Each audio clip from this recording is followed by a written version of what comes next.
मेरा नाम रानी है और मैं कक्षा 10 की छात्रा हूँ। मुझे चूड़ी शब्द पर कविता तैयार करने के लिए कहा गया था। मेरी कविता इस प्रकार है।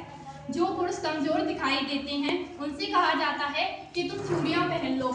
मेरा प्रश्न है कि यदि चूड़ियाँ मानक है कमजोरी का, तो क्या आप जगत जननी जगदम्बे को चूड़ियाँ पहनाते? मेरी पंक्तियाँ मैं निवेश करना चाहूँगी। आपको भले दिखती हूँ कमजोरी का मानक चूड़ियाँ, लेकिन मुझको क्या दिखाई देती हैं? कलियों के कोमल हाथों का आधार दिखाई देती हैं, तलवारों के बीच नाचती धार दिखाई देती हैं, रणचंडी का वह रणवेदी वार दिखाई देती हैं, जगदम्बी इस जीवन का सबसार दिखाई देती हैं, अगणित उन अंगारों का आगार दिखाई देती हैं, धर्म ध्वजा को हाथ लिए प्रतिकार दिखाई देती हैं, चट्टाने चिंगारी और अंगार दिखाई देती हैं। तुमको चाहे निर्मल का सिंगार दिखाई देती हूँ, लेकिन मुझको यह चूड़ी हथियार दिखाई देती है।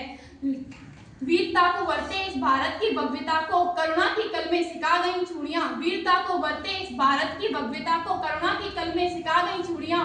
पौरुष की परपाटी तलवारें पड़ी गई तो करुणा को गरिमा की गोष्ठियाँ पढ़ा गई, गरिमा को गोष्ठियाँ लिखा गई चूड़ियाँ। दृढ़ता का वरदान वीरों ने सिखाया तो दृढ़ता का वरदान वीरों ने टिकाया तो धीरता को धैर्य से टिका गई चूड़ियाँ। जलकर जब जौहर की ज्वाला अपनाई तो खिलजी को औकात दिखा गई चूड़ियाँ। धन्यवाद।